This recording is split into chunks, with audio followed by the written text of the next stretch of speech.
Efendim yeni bir Adana videosundan, Adana videolarımızın ikinci bölümünden bir kez daha selamlar. Ben Ersin Tekin. Bildiğiniz üzere uzun zamandır sizlerin otel ve tatil köyü seçiminize katkıda bulunmak amacıyla güzel otel videoları paylaşıyorum. Ama artık sezonun sonundayız, Eylül ayına geldik ve yaşadığım Adana'dan, bizim ofislerimizin bulunduğu, tatil umum merkezinin bulunduğu Adana'dan size kısa videolarla Adana bilgileri vermeye çalışıyorum.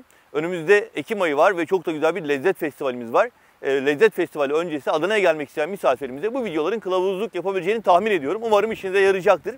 Bir önceki Adana videomuzda hatırlayacaksınız Taşköprü, Büyüksaat ve Ciğer Kebap Partisi göstermiştim. Kazancılar Çarşısı'nı göstermiştim size. Yağ Camii'ye kadar bir yürüyüş yapmıştık. Şimdi Tepebağ Mahallesi'nde kısaca göstermiştim.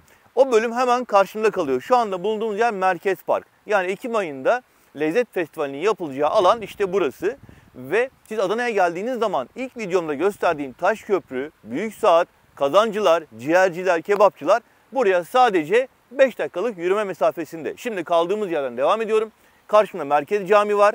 Arkamızda artık yavaş yavaş Yeni Adana bölümüne doğru devam edeceğiz. Sol tarafında Seyhan Nehri var ve bulunduğumuz Merkez Park Seyhan Nehri'nin her iki yakasına kurulu. Toplamda 500 dönümlük bir alanı kapsıyor. İçinde çok çeşitli ağaçlar ve çok çeşitli bitkiler var. Ve özellikle hafta sonlarında hemşehrilerimizin gelip güzel zaman geçirdiği parklardan sadece bir tanesi. Tabii Atatürk Parkımız gibi başka parklarımız da var. Onları da ilerleyen videolarımızda göstereceğim size.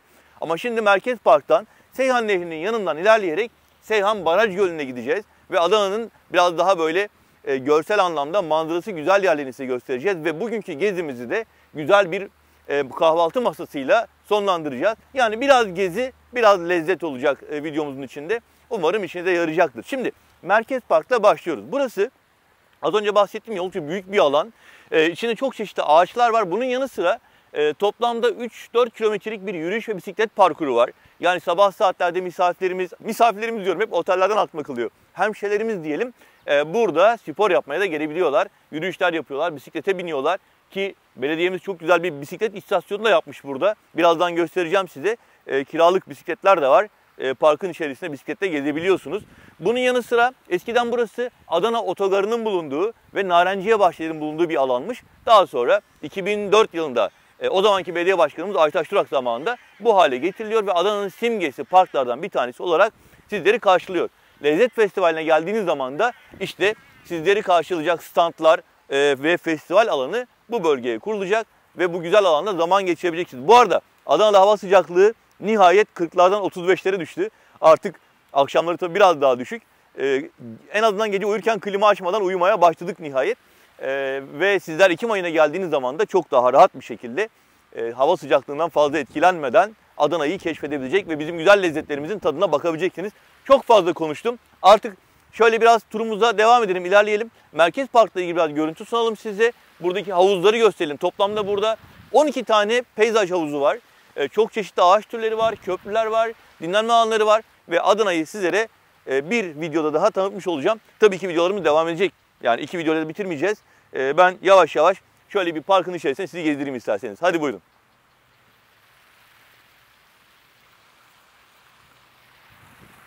Efendim az önce bahsetmiştim. Merkez Park'ın etrafını bu güzel bisikletlerle gezebilirsiniz. Eskiden Avrupa turlarımızı yaparken biz Amsterdam'da, Paris'te, Almanya'da parkların etrafında bu bisikletleri gördüğümüz zaman ya adamlar ne güzel düşünmüşler falan derdik. İşte Adana'mızda da, Türkiye'nin birçok ilinde olduğu gibi Adana'mızda da böyle bir bisiklet kiralama hizmeti var. Büyükşehir Belediyesi'nin hizmeti olarak. İsmine teker demişler. Bilenler vardı, biz Adana'da bisiklete teker deriz. Çocukluğumuzdan itibaren bisiklete binmeye başladığımızda hadi tekere binelim. Tekerim var mı? Babam bana teker aldı falan böyle anlatırdık. Ve şimdi atla tekere sloganıyla bisikletleri buraya koymuşlar. Bir uygulama indiriyorsunuz telefonunuza. Ve tabii ki aynen şu hani martılar vesaire var ya onun gibi buradan kredi kartınızla ödeme yaparak bisikleti kiralayabiliyorsunuz. Ve buradaki bisiklet yollarında da hiç trafiğe girmeden ve tehlikeli yollara girmeden parkı ve Adana'yı keşfedebiliyorsunuz. Buradaki caddenin ismi Fuzuli Caddesi. Adana'nın çevre yollarından bir tanesi. Eskiden biz çevre yolu derdik. Şimdi burayı Fuzuli Caddesi olarak isimlendirdim ki sizler geldiğiniz zaman hani cadde ismi olarak da aklınıza kalır diye düşünüyorum. Tekrar buradan da turuma devam ediyorum.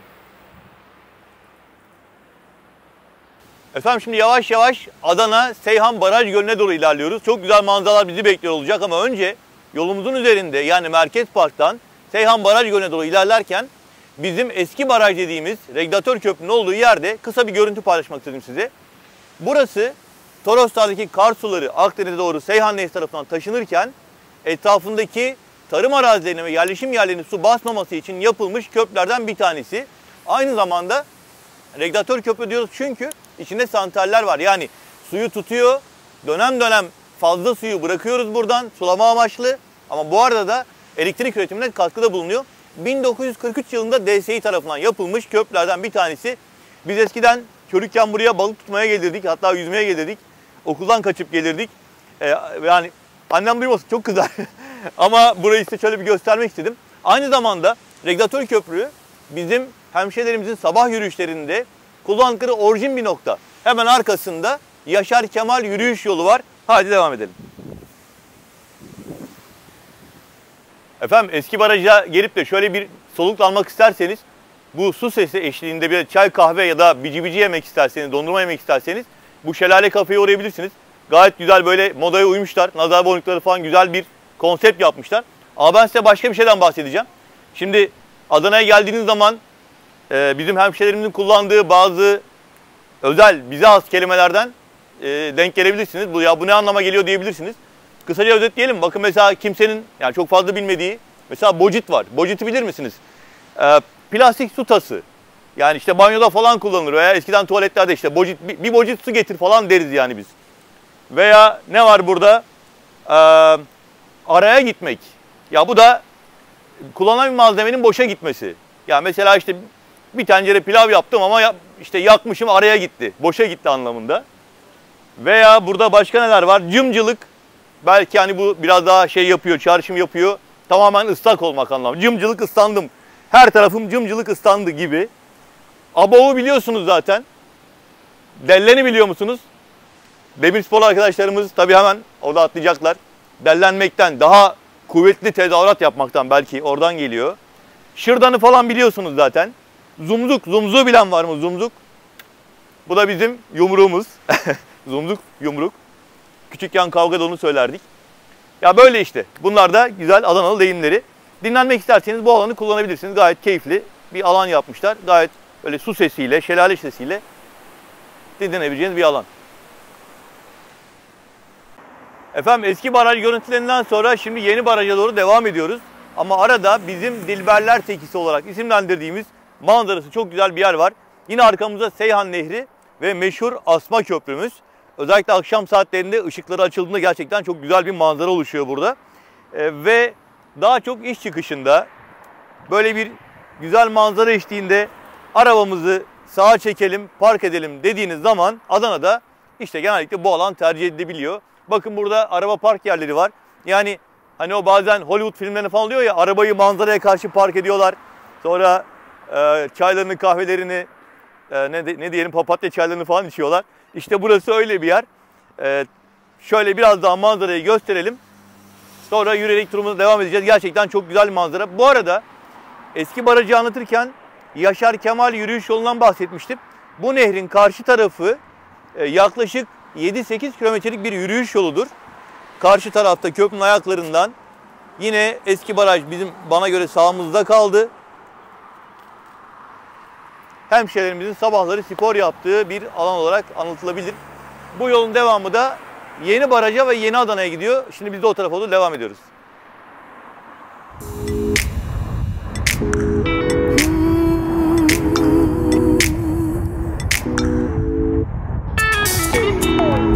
I've never been so loud before. Just trying to make you understand my eyes and hands, but you don't even hear my call.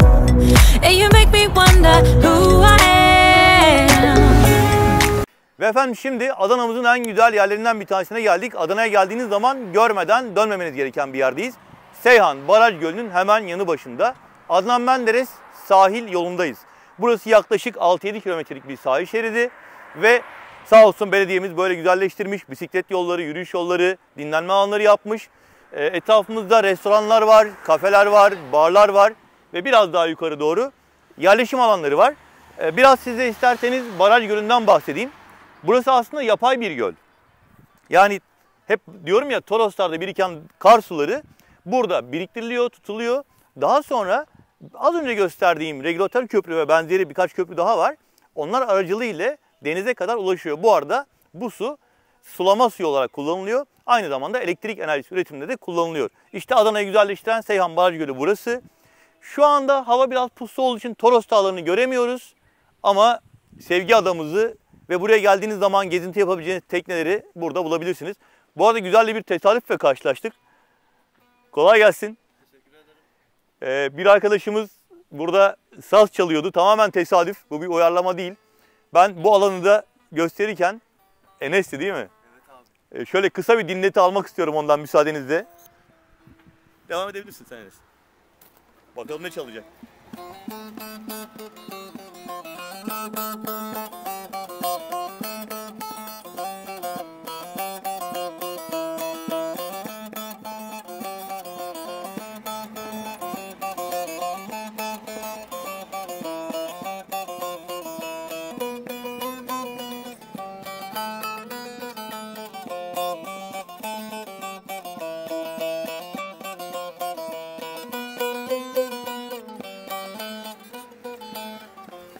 Adana sıcak olur. Hadi kardeş kalk gidek diyor. Enes eline sağlık. Kolay gelsin. Ve efendim işte Adnan Menderes Suları meşhur, bizim çocukluğumuzda yine yüzmeye geldiğimiz, balık avlamaya geldiğimiz, dinlenmeye geldiğimiz alan. Şimdi de bu şekilde hem hafta sonu hem de hafta içi hemşehrilerimizin güzel zaman geçirdiği bir sayfiye yeri gibi. Geldiğiniz zaman görmeden dönmeyin diye buradan da görüntüleri sizlere aktarıyorum.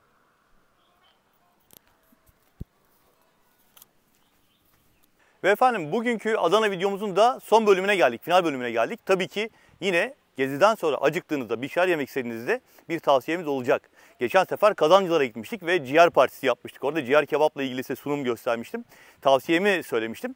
Bu defa da Baraj Gölü'nde gezimizi bitirdikten sonra yine bu bölgede bulunan Park Zirve Zaymoğlu tesislerine sizi getirdim. Çünkü burada 3 farklı hizmet alanı var.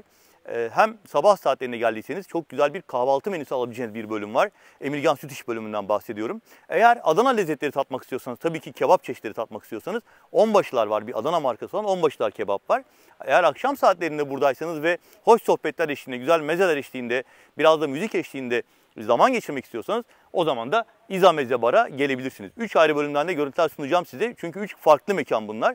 Yüksek kalitede servis standartına sahip ve yine özel şefler eşliğinde sunumlar yapılıyor. Adana'nın en özel mekanından bir tanesi, her 3 bölümde muazzam bir manzaraya hakim. Yine videomuzun az önceki bölümünde izlediğimiz Adana Seyhan Baraj Gölü. Bakın böyle bir manzara eşliğinde Park ve Zaymoğlu tesislerinde hizmet alan misafirlere eşlik ediyor. Burası aynı zamanda şöyle göstereyim. Yine Adanalı hemşehrilerimizin düğünlerinde vesaire kullandığı çok hoş bir mekan. Elbette şu anda tam hazır değil ama bakın böyle güzel bir teras kısmı var. Yine muhteşem bir manzara eşliğinde burada düğünler veya özel yemekler, davetler düzenlenebiliyor. Şimdi biz ne yapacağız? Hemen üst kattaki Emirgan Süt İş'e çıkacağız ve bir kahvaltı masası göstereceğim size örnek olarak. Yani sabah saatlerinde geldiyseniz kahvaltı almak için buraya gelebilirsiniz. Aslında öğleden sonra saatlerinde de çok güzel tatlı menüleri var. Onları da göstereceğim size. Ardından da Onbaşılar kebap ve İza mezeye geçeceğiz. Bu arada bir dipnot vermek istiyorum. Anlattığım bu bölüm tamamen benim size tavsiye ettiğim bir yer olduğu içindir. Herhangi bir sponsorluk, bir bedel vesaire karşılığında burayı size tavsiye etmedim. Kesinlikle bir bedel almıyorum bunun için. Sadece Adana'ya gelen misafirlerimizin keyifli zaman geçirebilecekleri ve benim tavsiye ettiğim, Ersin Tekin'in tavsiye ettiği bir nokta olarak Park ve Zaymoğlu kompleksini değerlendirebilir. Buradaki özel bölümlerden birisini seçebilirsiniz. Ben şimdi Emirgan Süt İş'ten başlayacağım. 3 bölümde sizlere göstereceğim. Artık tercih size kalmış. Buyurun beraber gezelim. Efendim videomuzun finalinde tabii ki birkaç bölümden bahsedeceğiz ama Emirgan Süt İş'e ilk sıraya ekliyorum. Eğer sabah saatlerine geldiyseniz ve bir kahvaltı ihtiyacımız varsa, güne keyifli başlamak istiyorsanız Emirgan Süt İş size böyle muazzam bir manzara eşliğinde çok da güzel menülerle servis yapacaktır. Öncelikle zaten bir marka olması sebebiyle tüm ürünlerin belli standartta çıkıyor olması ve böyle güzel bir manzaranın da kaliteli bir servis size eşlik ediyor olması zannediyorum ki kahvaltı keyfinizi artıracak. Manol yanımda işletmenin yöneticisi. Merhabalar. Hoş geldiniz. Nasılsınız, iyi misiniz? Adana'mıza. Teşekkür ederim. Siz nasılsınız Ersin Bey? Teşekkürler. Manol yanımda işletmenin yöneticisi olarak sürekli burada ve olabilecek tüm isteklerinizle ilgileniyor. Elimden geldiği Yine her kadar. zaman olduğu gibi dolu dolusunuz maşallah. Evet, çok şükür. Teşekkür ederim. Gayet güzel büyük bir teras ve muazzam bir manzara var. Tabii ki sadece kahvaltı değil. Ben hani sürekli gelip gidiyoruz arkadaşlarımızla da. Özellikle sütlü tatlılar konusunda gerçekten bir uzmanlık noktası burası. İddialıyız diyelim. İddialıyız. Elimizden geldiği kadar manda sütü ve inek sütü karışımıyla sübye denilen en eski geleneksel yöntemle yaptığımız bir sütlü tatlıdan bahsediyoruz. Dolaplarda görebilir miyiz onlardan şimdi? Görebiliriz. Tamam. Birazdan iç kısımları evet. da göstereceğiz ama ben özellikle şu manzara kısmını ve kahvaltı menüsünü size sunmak istedim. Buradan da onbaşlara geçeceğiz. Hani kahvaltı değil, yemeğe geldiysek ne yapacağız? Tabii ki kebap yemeye geçeceğiz. Ama Emirgan Süt İşi şöyle bir kahvaltı menüsü ve büfedeki, dolaptaki sütlü tatlarını göstererek bu bölümü devam ettirmek istiyorum. Efendim elbette sadece kahvaltıdan bahsetmeyeceğiz. Eğer Emirgan Süt İş'teyseniz ve diyelim ki öğleden sonra saatlerinde Adana'yı gezerken biraz yorgunluk atmak ve kan şekerinizi yükseltmek istediyseniz tabii ki burada muazzam tatlar, pastalar sizi bekliyor. Şimdi İbrahim kardeşim bu güzel pastaları çekerek başladı ama Emirgan Süt İş'te benim asıl favorim işte buradaki dolap. Şöyle kısaca bir göstermek istiyorum. Esas burada başrol oyuncusu olarak sütlü tatlıları listeye yazabilirsiniz. Tabii ki fıstıklı muhallebi birinci sırada olmalı bence. Fırın sütlaç, kazandibi, incirli muhallebi yine farklı güzel bir lezzet. Bu bölümde Emirgan Süt İş'in yine size özel damak zevkinizi çatlatacak bölümlerinden bir tanesi. Aslında burada salatalardan, pide çeşitlerinden, bazı ızgara çeşitlerine kadar birçok menü bulabilirsiniz. Kahvaltı ve tatlıları örnek olarak gösterdim. Şimdi buradan da onbaşılara gidiyorum. Adana kebap yemeye ve Adana kebabı nasıl yapıldığını, nasıl piştiğini, nasıl sunulduğunu göstermeye gidiyoruz. Onbaşılar bizi bekliyor.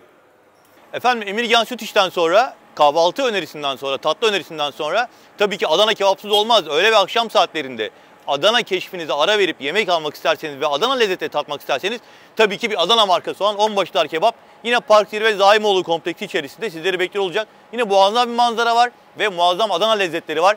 Çok lafı uzatmayacağım. İçerideki güzel Adana lezzetlerinden ve usta şeflerimizden size bahsetmek istiyorum. Seçenek olarak mutlaka listeye ekleyeceksiniz. Hadi buyurun. Ve efendim Onbaşılar Kebap'a giriş yaptık. Tabii Onbaşılar dediğim zaman artık dünyaya mal olmuş bir markadan bahsediyoruz. Adana markasından bahsediyoruz. Elbette Onbaşılar Kebap'ı buraya taşıyan, bu kadar tercih edilen önemli etkenlerden bir tanesi tabii ki Levent ustamız. Kendisi 3. kuşak, aleykümselam. Kendisi 3. kuşak bir Onbaşılar ustası ve 3 kuşaktır kebap yapıyor. Etin ustası, kebabın ustası. Diğer tarafta da yine Onbaşılar kurulduğundan beri şef olarak hizmet veren İsmail amcamız var. O da içeri girdiğiniz zaman İlk başta sizi karşılayacak olan kişilerden bir tanesi. Evet. Nasılsınız, iyi misiniz? 57 senelik. Öyle mi? Tamam. Şimdi biz Adana kebabı göstereceğiz size ama önce etten başlamak istiyoruz ve bu işin üstadı Levent amcamız bize Adana kebabın ilk başladığı aşamadan itibaren biraz bilgi verecek. Tabii. Hangi eti kullanıyoruz önce? Oradan istersen yola çıkalım. Kullandığımız et 20-25 kilo ağırlığında kuzu erkek etidir. Bunu siz özellikle seçiyorsunuz o zaman değil mi? Yani her koyunu alıp getirmiyorsunuz ama. Kuyruklu olması gerekiyor. Evet. Kuzu erkek olması gerekiyor. Evet. Ve ustası gerekiyor. Ustası burada. Evet. Peki o zaman şöyle kısa kısa görüntülerle bir isterseniz ilk adımları atalım. Ben burada birkaç dipnot eklemek istiyorum. Tabii ki Adana kebap kıymadan yapılıyor. Levent ustamın bahsettiği gibi. Ama bu kıymayı makinede çekmiyoruz. Zırhla yapacak. Bunları ben size göstermeye çalışacağım. Şimdi efendim önce buttan veya işte kıymalı kısımdan kuşbaşısını ayırdı Levent şefim. Birazdan zırh kıymasını yapacak. Ben bu arada tabii ki bir Adana olarak bazı bilgiler aktarmak istiyorum. Levent ustam kıymaya başlasın. Evet. Hem onu izlerken. Şimdi Adana kebabın içine girecek malzemeler. Sadece tuz, toz biber ve kök biber. Kara isalı biber, salçalık biber. Şimdi aslında halk arasında kapya biber olarak da bilinir. Bana göre Adana kebabı aromasını veren bizim salçalık biber olarak kullandığımız Adana Karahisalı biberidir. Evet. Hani niye Adana kebap Adana'da en lezzetlidir? Çünkü Karahisalı biberinin orijinali burada vardır. Evet. Ve şunu söylemek istiyorum. Adana kebabının içine başka bir malzeme girmez. Maydanoz, yeşil biber, işte o su bu su falan yoktur. Sadece tuz, toz biber ve bizim salçalık Karahisalı biberimizdir. Acı değildir. Levent ustam Levent ustam hep derler ki acılı Adana. Ben hep söylüyorum ki acılı Adana diye bir şey yoktur. Siparişiniz varsa acı eklenebilir ama orijinal Adana kebap acı değildir. Acılı Urfa, acılı Antep olabilir ama acılı Adana olmaz. Evet. Bizim biberimiz aromatiktir, lezzetlidir ama acı değildir. Doğru mu? Aynen doğru söylüyorsun. Lütfen herkes notunu alsın. Tabii bu önemli bir not. Evet. Azılı isteyene azılı, çok azılı isteyene çok azılı, o şekildedir. Ama orijinali acısızdır. Aynen. Doğru mu İsmail abi? Tamamen doğru. Doğru değil mi? Doğru doğru. Doğru. İsmail abi de Aynen, ne onayladı. diyorsa aynısıdır. Allah'ına kurban senin. Kralsın. Görüldüğü gibi kolay meydana gelmiyor. Değil Adana mi? kebabı. Tabii tabii.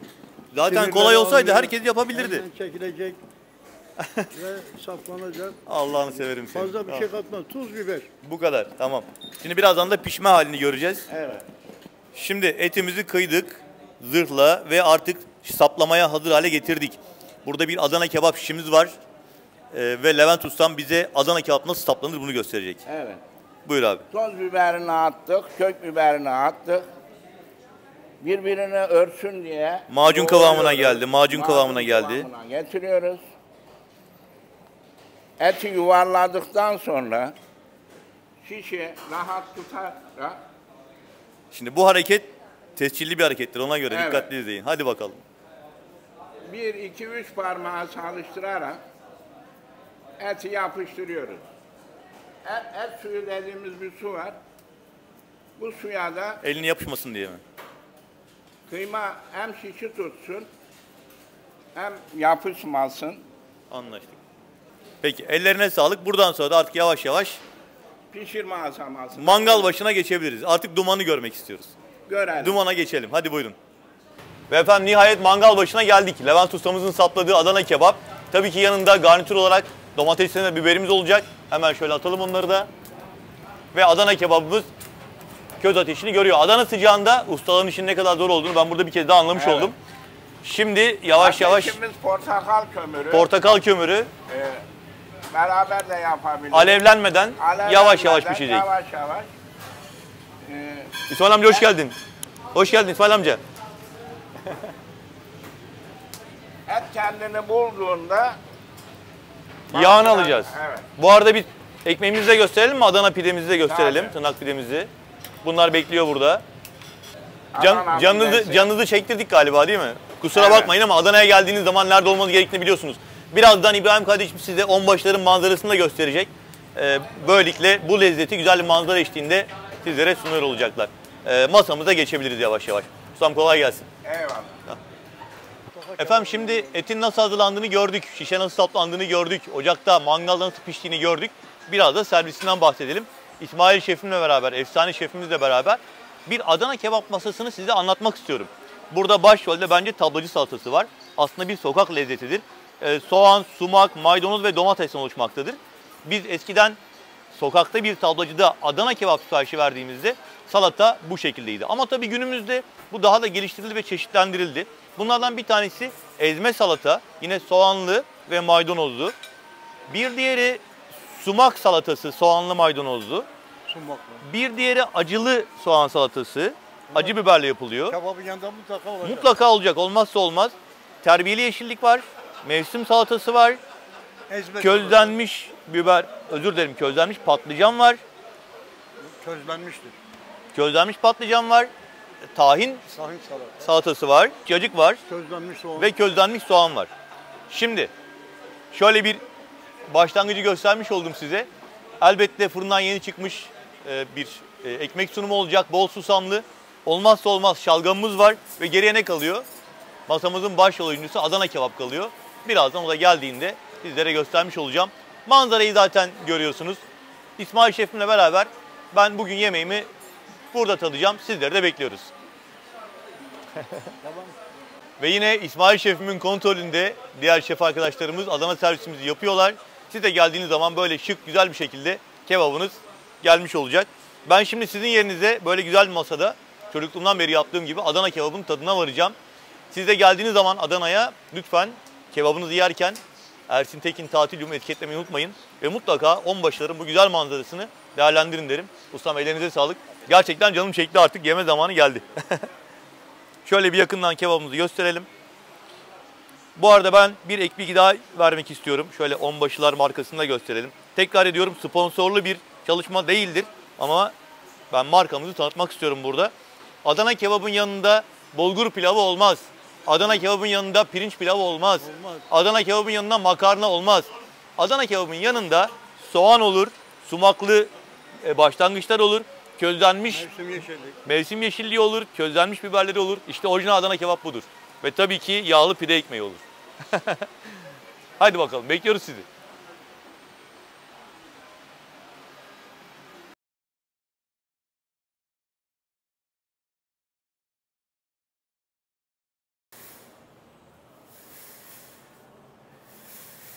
Efendim sizi de Adana'nın en keyifli noktalarından bir tanesine getirdim. İza Meze'yi görmeden bu videoyu kapatamazdık. Buyurun bakın içeride neler var. Şöyle bir hemen giriş yapalım. Gel İbrahim. Efendim Emirgan Sush'te kahvaltı ve tatları gösterdik. Onbaşılarda Adana kebabını gösterdik. Ama işin bir de keyif kısmı var. Özellikle akşam saatlerinde şöyle güzel mezeler eşliğinde, güzel içecekler eşliğinde, güzel sohbetler yapmak isterseniz yine muazzam bir manzara ve İza Meze Bar sizi bekliyor olacak. Öncelikle tabii isimden anladığınız gibi çok güzel mezeler var burada. Semizotlu yoğurt, harissa, fava, kırmızı pancar, haydari vesaire böyle envai çeşit mezeler günlük ve taze olarak hazırlanmış durumda. Ama şimdi mezeleri görünce diyeceksiniz ki acaba İza bir meyhane mi? Hayır değil. Burası yeni bir konsept. Bence yeni bir tarz. Neden biliyor musunuz? Bakın çok güzel mezeler var ama çok modern güzel bir bar bölüm var burada. Şöyle kısaca gösterelim. Manzaraya dikkatini çekmek istiyorum. Yine aynen onbaşılarda olduğu gibi ve aynı zamanda Emirgan Sütüç'te olduğu gibi muazzam bir manzara var. Ve tabii ki bar kısmı dışında hemen şöyle aşağı doğru devam edelim. Akşam hazırlık yapılıyor. Daha çok saat 6'dan 7'den sonra buranın misafirleri gelmeye başlıyor. Bakın burası da yine mezeler eşliğinde, ana yemekler eşliğinde, birçok çeşit alkollü alkolsüz içecek eşliğinde sohbetler yapacağınız bir bölüm. Özelliklerinden bir diğeri akşam saatlerinde müzik yayını, DJ performans yayını var. Saat 10'a kadar genellikle daha yemek müziği tarzında ama saat 10'dan sonra coşku başlıyor ve işin ritmi biraz daha yükseltiliyor. Bazı günlerde aksiyonlar var, bando gibi. Sizler eğer doğum günü kutlamak istiyorsanız veya bir özel ekip yemeği olabilir. Biz mesela tatilim olarak ekip yemeklerimizde burayı tercih ediyoruz. Gerçekten çok güzel bir atmosfer. O zaman size garson arkadaşlar şovlu bir şekilde sunum yapıyorlar. Pastalarınız şovlu bir şekilde getiriliyor. Bunları bilmiyorum fırsatım olmadı. Aslında o anda görüntüleyerek buraya eklemek gerekirdi ama İza Meze Barı Adana'da yeni konsept bir eğlence ve sohbet mekanı, keyif mekanı olarak sizlere özetleyebildiğimi düşünüyorum. Bakın ne kadar güzel, şık bir mekan. Zannediyorum Adana'da eğer bir veya birkaç gece geçirecekseniz İza Meze Barı da bu listeye eklemenizde fayda var diyerek şöyle görüntüleri gösterelim ve burayı da sonlandıralım.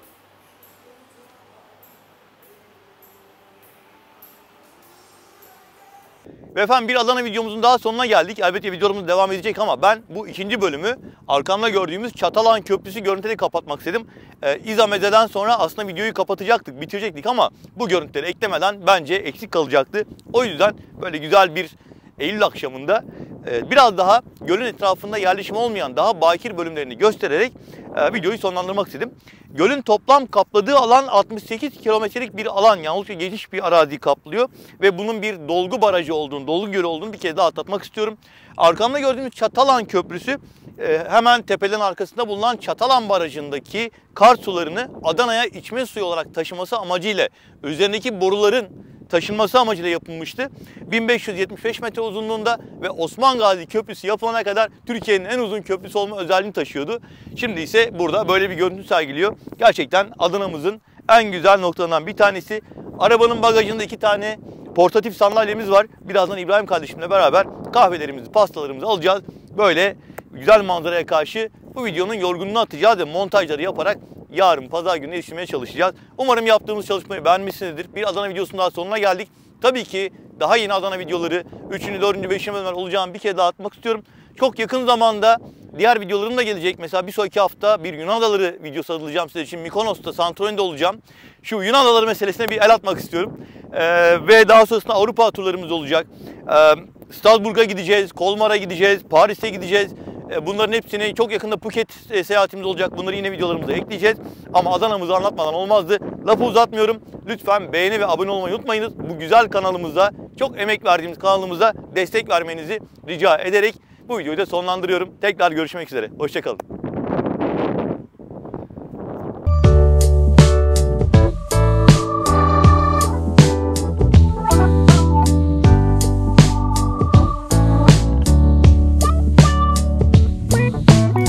Sometimes I'm about the easy way. Sometimes I go for the gold. I never thought you were easy.